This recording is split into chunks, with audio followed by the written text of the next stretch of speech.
तेल भल भाव गरम हो गले तापर माछ को पकईदेवे।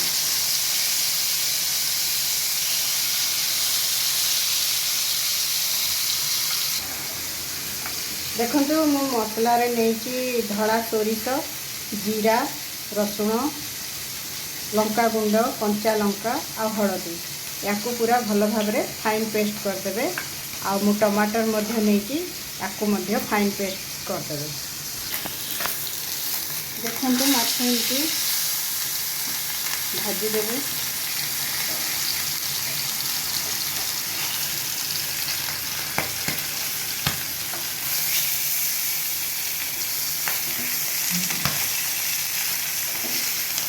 भाजला बेले माछ फुटे सावधान भाजो। देखो माछ को ये डीप फ्राए करदे। आ मसला केमती फाइन पेस्ट करदे। टमाटर केमती फाइन पेस्ट करदे। तापर आम या मसला कषा।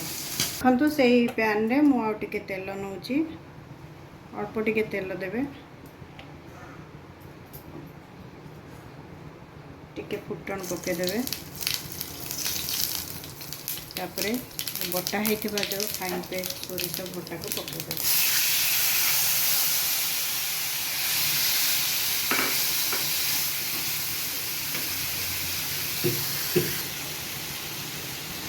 टमाटर पेस्ट मध्य पकईदेवे। तापर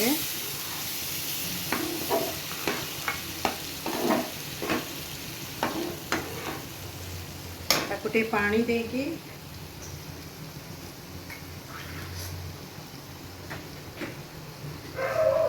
पानी देकी आपण टिके समय कषिदेवे। सोरिष को आप बेसी कषिबेनी ना पिता हम। ताको अल्प समय कषिकी आपण पानी देदेवे।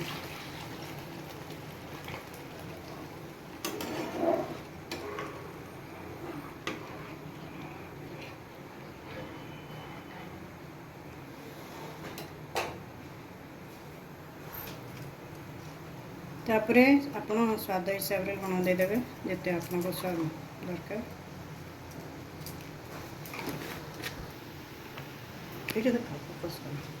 तापर भजा होता माछ पकईदेवे से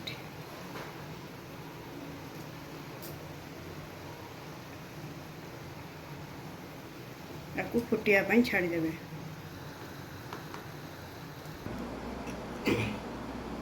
देखंतु एटा केमिति प्रस्तुत हो गला आपणकर पोहड़ा माछ बेसर। एमती आपण करिवे करिकी खाइबे। बहुत एटा देह पाई बहुत भल पोहड़ा माछ। आपन को जदि मो वीडियोटी भल लगी आपण एटा को लाइक करदेवे और सब्सक्राइब मध्य करदेवे। धन्यवाद।